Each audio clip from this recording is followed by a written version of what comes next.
Halo semuanya, nama saya Akila Badrunisa dari Prodi Perbankan Syariah Universitas Islam 45 Bekasi. Pada kesempatan ini, saya akan mempresentasikan tentang pasar oligopoli. Pada kesempatan kali ini, saya akan membahas dari kasus pasar oligopoli.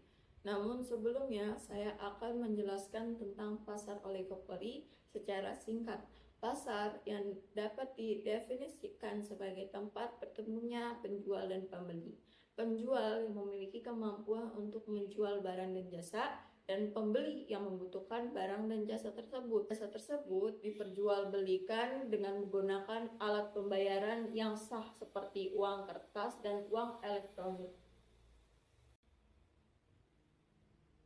Lalu apa itu pasar oligopoli? Pasar oligopoli merupakan pasar persaingan tidak sempurna.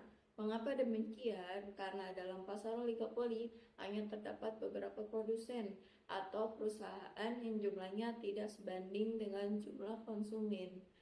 Selanjutnya, ciri-ciri dari pasar oligopoli yaitu yang pertama, dijalankan oleh dua produsen atau lebih di dalam pasar oligopoli. Jumlah produsen memiliki batas tertentu, seperti kurang dari 10 produsen. Yang kedua, produk yang dijual homogen dan saling menggantikan. Dalam hal ini, produk yang laris di pasaran akan tergantikan dengan produk lainnya yang sejenis.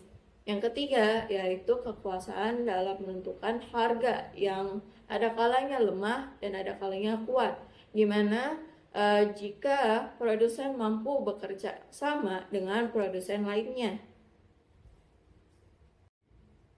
maka harga yang ditentukan akan relatif stabil.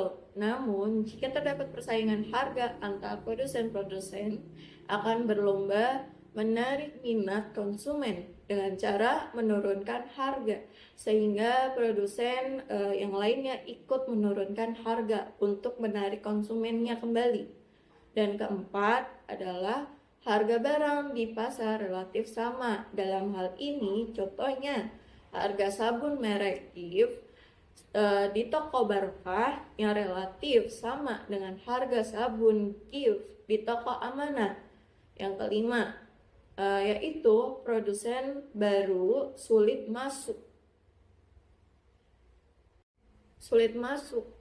dalam pasar. Hal ini, produsen baru bisa masuk pasar namun relatif sulit karena membutuhkan modal yang besar. Dan yang terakhir, membutuhkan strategi pemasaran yang matang. Dalam pasar oligopoli perlu adanya melakukan promosi secara iklan karena produk yang dipasarkan homogen dan jumlah produsen sedikit, maka persaingan dalam pasar oligopoli ini relatif ketat. Jenis-jenis pasar oligopoli, yang pertama ada pasar oligopoli murni yang merupakan pasar oligopoli yang menjual produk homogen atau identik. Contohnya pasar oligopoli pada semen. Yang kedua, ada pasar oligopoli terdiferensi, merupakan pasar oligopoli. Di sini ada contoh pasar oligopoli. Ada pasar semen, ada pasar air, ada pasar rokok, dan ada pasar elektronik. Tujuan pasar oligopoli memiliki tujuan agar para konsumen bisa leluasa memilih produk yang mereka inginkan. Inilah yang akan membuat produsen sadar untuk mengingatkan kualitas produk serta memenuhi kebutuhan konsumen mereka. Tentunya bagi produsen adalah tantangan tersendiri dan dapat memberikan keuntungan yang lebih jika strategi pemasaran yang dilakukan tepat.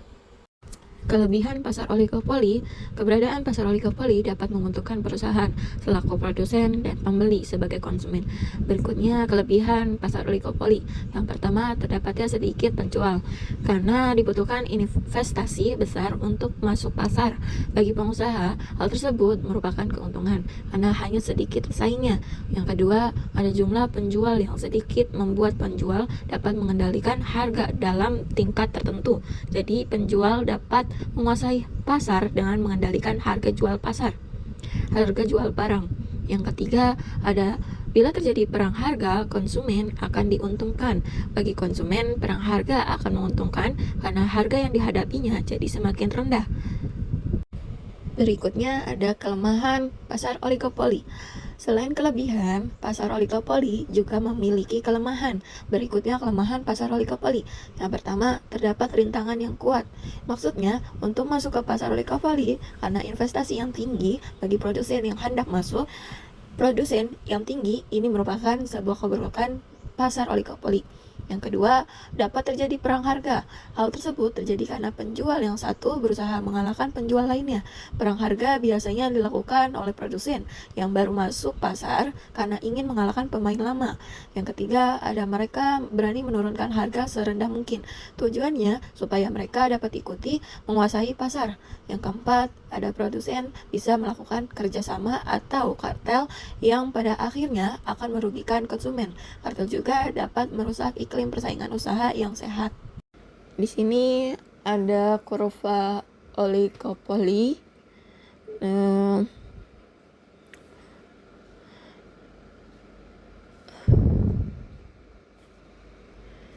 Kurva oligopoli terdiri dua jenis, yaitu produsen dan konsumen.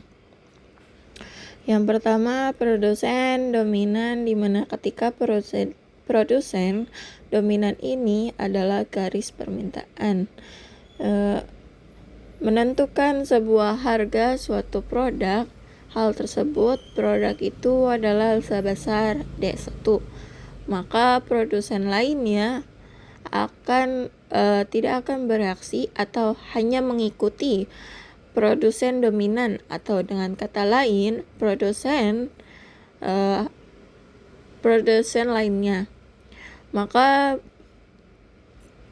penjual menjual harga sesuai dengan harga yang telah ditetapkan oleh produsen dominan, yaitu P1. Tetapi hal ini berbeda ketika produsen ini adalah mengurangi harga produknya atau memberikan potongan harga atau diskon, sehingga produsen lainnya akan bereaksi terhadap perubahan harga tersebut. Jadi di sini reaksi dari produsen lainnya adalah D2. Dan reaksi produsen lainnya, maka terjadinya patahan kurva permintaan dari permintaan pada pasar oligopoli. Seperti ini adalah kurva permintaan yang patah.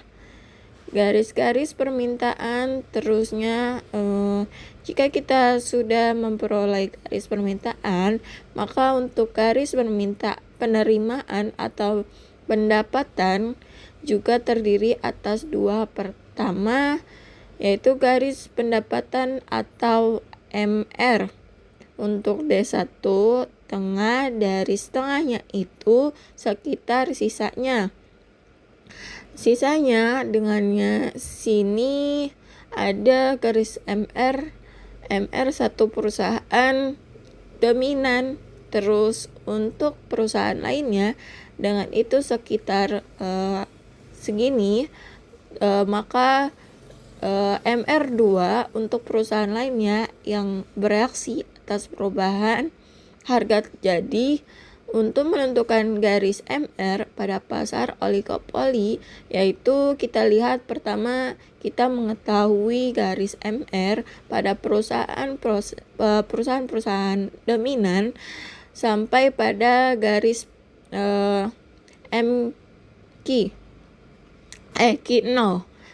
Q0, terus terpatah dan mengikuti ke sini. Terus selanjutnya akan mengikuti garis MR pada perusahaan lainnya.